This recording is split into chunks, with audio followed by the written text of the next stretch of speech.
Seduction isn't about romance. It's about influence. The most dangerous seducers don't want your body. They want your decisions. And by the time you realize it, you're already choosing what they want. Stay until the end, because the final tactic is the one used by elites. Most people think seduction is flirting. It's not. Seduction is psychological positioning. It lowers defenses. It creates emotional dependency. It makes control feel like desire. Throughout history, power has rarely been taken by force.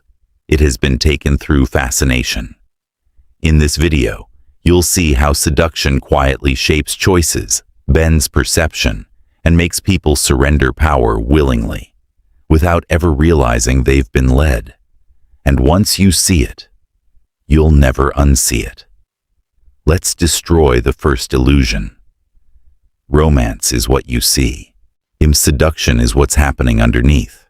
Romance feels spontaneous. Seduction is engineered. Romance looks mutual. Seduction has a strategist. You were trained to believe seduction is passion, roses, eye contact, slow tension. But the most powerful seduction has nothing to do with physical attraction. It is about positioning yourself inside someone else's decision-making process. The seducer studies patterns. What makes you insecure? What makes you proud? What you fear losing?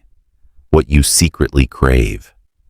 Then they construct a version of reality where you believe you are choosing freely. But your choice was designed. And here's the uncomfortable truth. Seduction works best on intelligent people. Because intelligent people believe they cannot be manipulated. That confidence becomes the entry point. Throughout history, empires have fallen, not because armies were stronger, but because leaders were emotionally disarmed. Look at Cleopatra. She didn't dominate through brute force. She mastered psychological fascination. Her power wasn't just beauty. It was presence, narrative control, theatrical intelligence. She understood something modern men ignore. If you can control how someone feels around you, you can control what they do for you. And here's the twist. Seduction isn't just romantic. Governments use it. Corporations use it. Social media uses it. Seduction is how attention becomes obedience. And if you don't understand that, you are already inside someone else's frame. But why do some people fall instantly, while others resist? That's where it gets dangerous. Seduction does not begin with charm. It begins with vulnerability.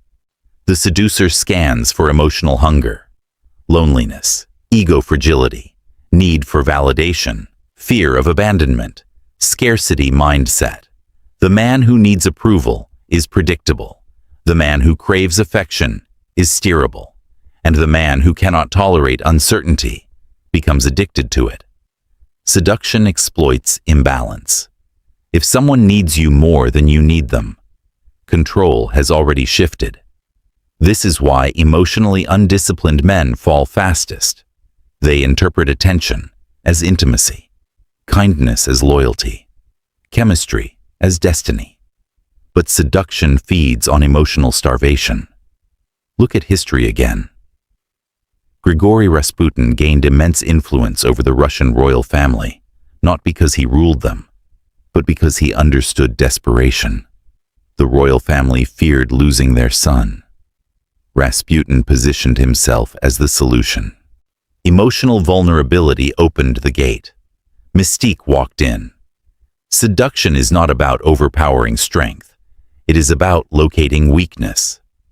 The emotionally strong man asks, "What is happening here?" The emotionally weak man asks, "Why do I feel this way?" One analyzes, the other surrenders. And here's the uncomfortable part. Most people don't want love. They want relief. Relief from insecurity. Relief from invisibility. Relief from doubt. Seduction offers relief. And relief feels like salvation. But what if the feeling you call connection is nothing more than neurological manipulation. That's where the real trap begins. Your brain does not understand love. It understands chemicals: dopamine, oxytocin, cortisol. Seduction is biochemical choreography. When someone gives you attention unpredictably, dopamine spikes. When they withdraw, cortisol rises. Your brain starts craving resolution. This is called intermittent reinforcement, the same mechanism that drives gambling addiction. Casinos don't reward you every time. They reward you unpredictably, and unpredictability creates obsession. The seducer knows this instinctively. Hot and cold, attention and distance, intensity and silence. Each emotional swing strengthens attachment. You think you're chasing a person. You're chasing neurological relief. Now imagine this applied deliberately. A compliment followed by withdrawal. A moment of vulnerability followed by mystery. A night of closeness followed by detachment. Your brain starts looping. What did I do wrong? How do I get that feeling back?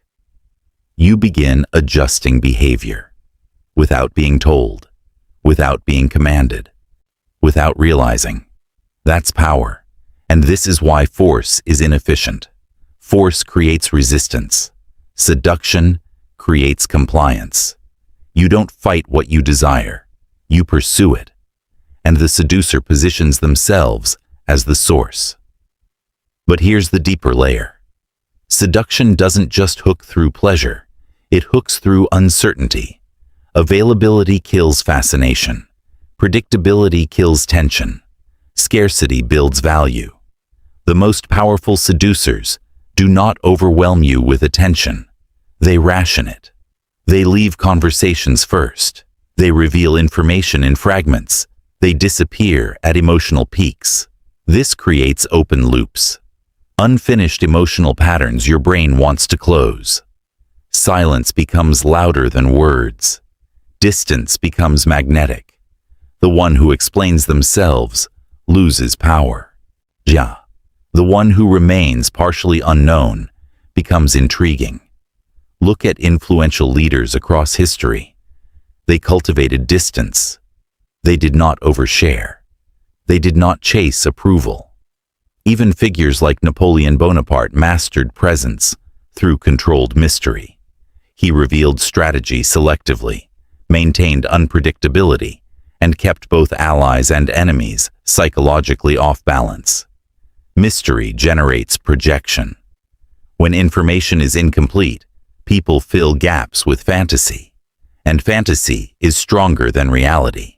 If someone tells you everything, there's nothing left to chase.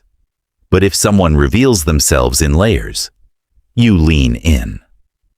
Seduction is structured curiosity. The emotionally weak try to impress. The emotionally powerful let others wonder. And now comes the most dangerous tactic of all. The one elites understand, and the one rarely discussed. The seducer doesn't just control emotion, they control identity. The highest level of seduction is mirroring. The seducer studies your values, then reflects them back. You love ambition. They appear driven. You value depth. They seem philosophical. You fear abandonment. They promise permanence. You think you found someone compatible. In reality, you found someone observant. They become what you are searching for. This technique is ancient. Spies use it. Politicians use it. Negotiators use it. Connection is manufactured through similarity. The seducer creates psychological safety first. Once safety exists, influence flows easily. And here's the chilling truth. When someone feels understood, they lower defenses completely. At that moment, suggestions become internal thoughts. Requests become personal desires. And direction feels self-chosen. You are not being pushed. You are being guided. Like a hand on the lower back, barely noticeable, but steering you across the room. Now ask yourself, how many of your decisions were truly yours? How many were shaped by fascination? How many were influenced by someone who understood your needs better than you did? Seduction is not about attraction. It is about access. Access to emotions, access to fears, access to identity. And once someone has access, control is quiet. Control is subtle. Control is voluntary. You hand it over smiling. Now you see the illusion. Seduction is not about love, not about chemistry, not about fate. It is psychological engineering. And this was only the foundation. How attention becomes addiction, how validation becomes leverage, and how desire becomes obedience. Because once you understand the structure, you will never be seduced the same way again. The question is, will you remain prey or learn to build the trap? Now you're going to see the machine. Because seduction isn't magic. It's structure. It's engineered in layers: attention, reward, emotion, ego, desire. And here's the dramatic irony. The more you believe you are choosing freely, the deeper the architecture is already built around you. Stay sharp. You won't just recognize the trap. You'll see it forming in real time. Before emotion, before desire, before obsession, there is attention. Attention is the first currency of control. When someone gives you intense, focused attention, your brain interprets it as value. Eye contact that lingers a second too long, questions that feel deeply personal, listening that feels rare in a distracted world. You feel seen, and being seen is intoxicating. But here's the truth. Focused attention is rarely accidental. It is an investment. The seducer studies before they strike. They observe your speech patterns, your insecurities, what makes your posture shift, when your tone changes. Then they deploy concentrated attention like a spotlight. You glow under it, and once you glow, you crave it. This is why the man who gives attention freely loses leverage. Attention without scarcity has no weight. The powerful understand this instinctively. Look at Talleyrand, the master strategist of post-revolutionary France. He didn't dominate rooms with noise. He dominated them with silence and selective engagement. When he spoke, it mattered. When he listened, it felt deliberate. People leaned in. Because attention from someone selective feels like privilege. Now here's the dramatic irony. You think someone who gives you constant attention cares deeply. In reality, the one who withholds it strategically controls the emotional climate. Attention is the hook. But the hook alone doesn't create addiction. Addiction requires uncertainty, and that's where the machine tightens. Imagine a light switch that turns on every time you press it. Predictable. Now imagine a switch that sometimes works, sometimes doesn't. Unpredictable. Which one would you press more? The second. Because uncertainty stimulates pursuit. Seduction weaponizes unpredictability. Hot, cold, present, distant, intense, detached. The brain begins chasing emotional consistency, but consistency never arrives. This is the same mechanism casinos use, the same system that locks gamblers in endless loops. You are not addicted to winning. You are addicted to the possibility of winning.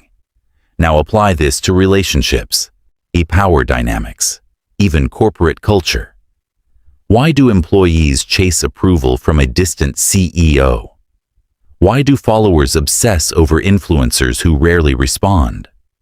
Because unpredictable validation creates stronger attachment than steady affirmation.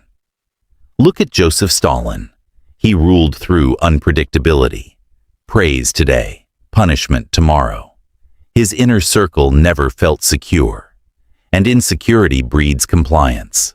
When approval is unstable, people work harder for it. They adjust behavior without instruction. Dramatic irony again. They believe they are improving themselves. In reality, they are calibrating to survive someone else's mood.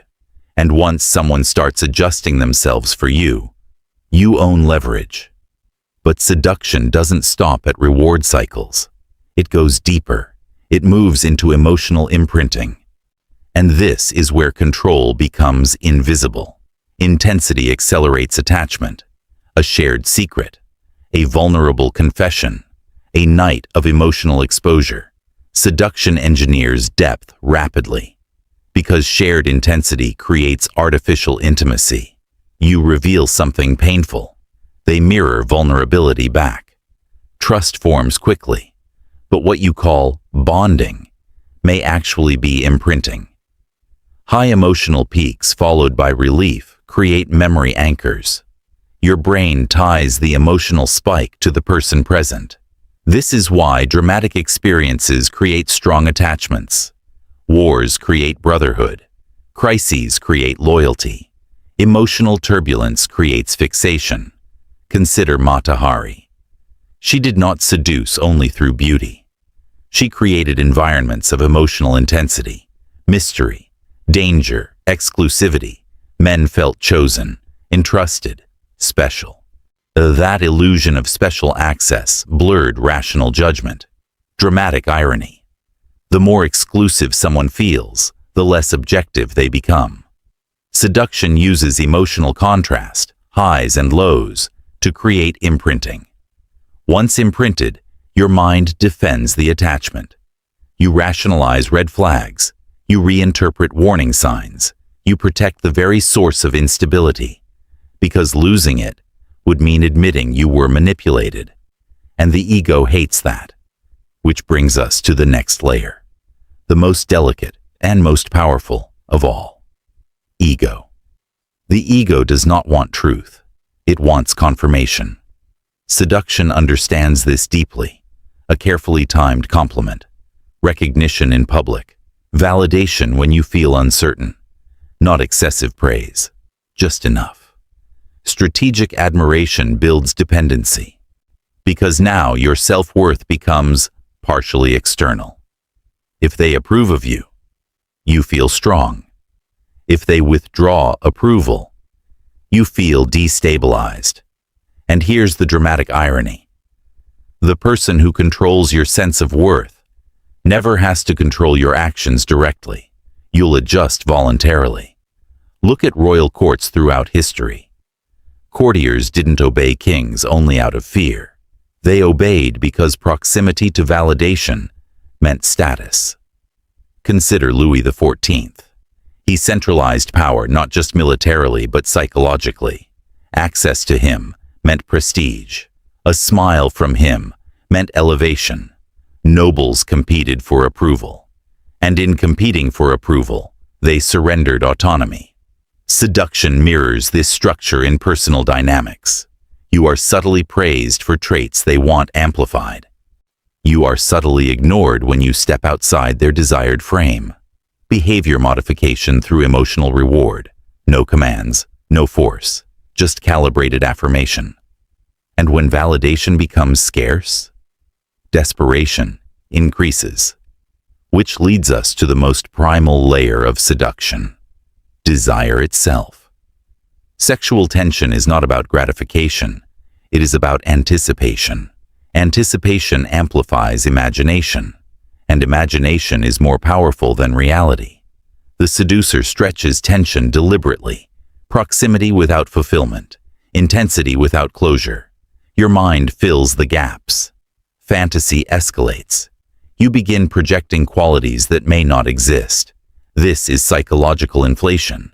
The less accessible something is, the more valuable it appears. Look at how power dynasties used marriage strategically. Desire wasn't personal. It was political. Even figures like Catherine de' Medici understood the role of allure and strategic relationships in shaping alliances and influence. Seduction at elite levels has never been about affection. It has been about positioning. Now here's the final dramatic irony of this chapter. You believe sexual desire makes you powerful. In reality, unmanaged desire makes you predictable. Predictable men are easy to guide, easy to distract, easy to redirect. The one who controls their impulses cannot be steered by bait. The one who chases impulses can be led anywhere. You've now seen the architecture. Attention hooks you. Uncertainty binds you. Emotion imprints you. Validation shapes you. Desire steers you. And here's the unsettling truth. Most people never realize they are inside this structure, and they think they are in love, inspired, motivated, chosen, when in reality, they are responding to design. But here's the turning point. We shift the frame completely. No more analysis, no more observation. We move from awareness to transformation, from prey to architect. Because understanding the machine is only half the journey. The real power comes when you can step outside it and build your own gravity. And what I'm about to show you next is the difference between being desired and being dominant. You've seen the illusion. You've studied the machine. Now comes the uncomfortable question.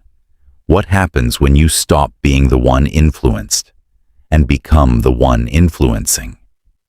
Because awareness without transformation is useless.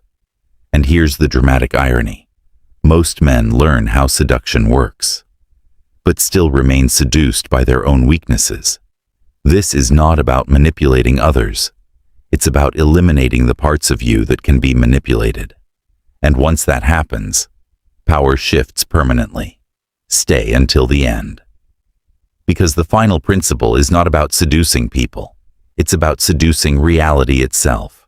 Seduction cannot control a man who does not need. Neediness is the root vulnerability. The desire to be chosen, the hunger to be validated, the fear of being alone. These are entry points. When you need approval, you negotiate your standards. When you need affection, you tolerate disrespect. When you need attention, you overextend yourself. The first transformation is brutal. Detach your self-worth from external response. This is not coldness. It is internal sovereignty. Look at Marcus Aurelius. He ruled an empire while practicing Stoic discipline. His strength wasn't domination through emotion. It was mastery over it. He understood something modern men ignore. If your emotions can be provoked, your direction can be redirected. Seduction collapses against emotional self-sufficiency because the seducer offers something you already possess internally. The man who chases love appears passionate. The man who doesn't chase becomes magnetic. Why? Because emotional independence signals abundance. Abundance signals value. Value creates pursuit. When you need nothing, you negotiate from strength. When you crave something, you negotiate from weakness. But killing neediness is not about suppression. It's about replacing desire with mission. A man driven by purpose cannot be steered by distraction, which leads to the next level. Detachment, not coldness. Strategic detachment. Detachment is misunderstood. It does not mean you feel nothing. It means you control when feeling influences behavior. Most people react. Powerful individuals respond. Reaction is emotional reflex. Response is chosen action. Seduction fails when reaction disappears. If praise doesn't inflate you, and withdrawal doesn't destabilize you, the leverage dissolves. Consider Otto von Bismarck. He navigated volatile political landscapes, not through emotional swings, but calculated patience. He allowed others to reveal themselves. He rarely overreacted. He controlled tempo. Tempo control is dominance. In relationships, business, negotiations, the one who controls pacing controls outcome. People believe emotional intensity equals strength. In reality, emotional neutrality often terrifies more. Calm is unpredictable. Calm cannot be baited. Calm cannot be rushed.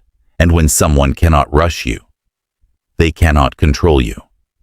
Strategic detachment creates psychological tension because most people are accustomed to emotional reciprocity. When you don't mirror their intensity, they begin adjusting. They lean forward. They invest more, and you remain centered. But detachment alone isn't enough. You must also become what once intrigued you. You must become the mystery. You once chased unpredictability. Now you embody it. Mystery is not silence. It is selective revelation. Oversharing kills intrigue. Constant availability kills value. Predictable behavior kills tension. Be layered. Let people discover you gradually. Reveal depth in fragments. Speak less about ambition. Demonstrate it. Speak less about standards. Enforce them. Look at figures like Sun Tzu. His philosophy wasn't about visible force. It was about strategic concealment. Appear weak when strong. Appear distant when decisive. Mystery forces projection. When people don't fully understand you, they fill the gaps with assumptions, and assumptions often exaggerate value. The more you explain yourself, the smaller you appear. In the less you explain, the more depth people assign to you. But be careful. Mystery without substance collapses. The goal is not performance. It is grounded unpredictability, controlled accessibility, measured disclosure. When someone cannot fully map you, they remain engaged, and engagement is leverage. But here's where most people corrupt the process. They turn influence into manipulation. Power without ethics becomes self-destruction, which brings us to the line few talk about. Influence can elevate. Manipulation corrodes. The difference? Intent. Manipulation seeks control for ego. Influence seeks alignment for mutual benefit. Dramatic irony. Those who manipulate excessively eventually become prisoners of their own tactics. They must maintain illusion constantly. They fear exposure. They distrust everyone. History proves this repeatedly. Consider Niccolò Machiavelli, often misunderstood. He did not glorify cruelty for pleasure.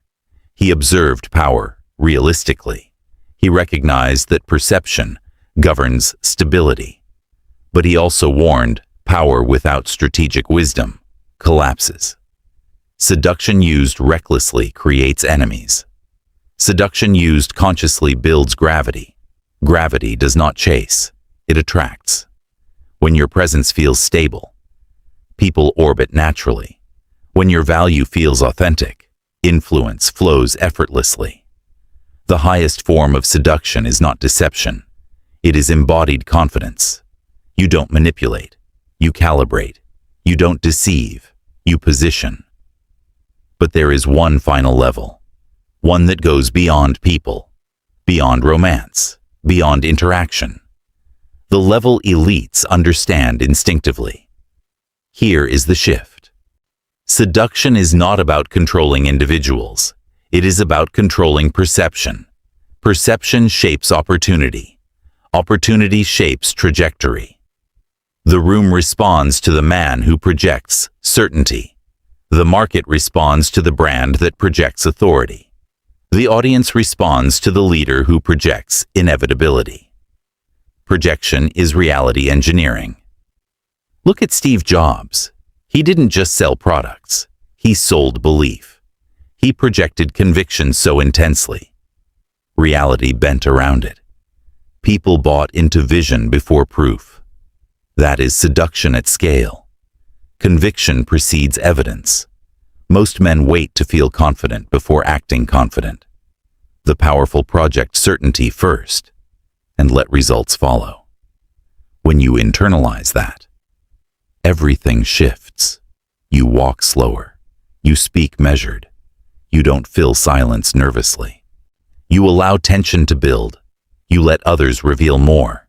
You choose when to engage, and when you disengage. It's deliberate. At this level, you no longer chase validation. Validation orbits you. You no longer fear withdrawal. You initiate it when necessary. You are not emotionally reactive. You are strategically responsive. Seduction no longer pulls you. You understand its mechanics. You feel its attempts. You observe its patterns. And instead of falling, you evaluate. This is the final dramatic irony. The man who once feared being overlooked becomes the man who is never overlooked. The man who once chased fascination becomes the source of it. The man who once surrendered power unknowingly now distributes it consciously. Now you understand the illusion. You've seen the machine. You've stepped outside it. But here's the question that matters most. Will you use this knowledge to dominate or to discipline yourself? Because power without control destroys the one who holds it. And true mastery is not about controlling others. It is about being uncontrollable. The world runs on fascination. The weak are steered by it. The aware observe it. The powerful design it. So ask yourself, next time you feel desire, next time you feel admiration, next time you feel drawn towards someone or something, pause and ask, is this attraction or architecture? And if it's architecture, are you inside it or building it? The choice has always been yours. You just didn't realize it.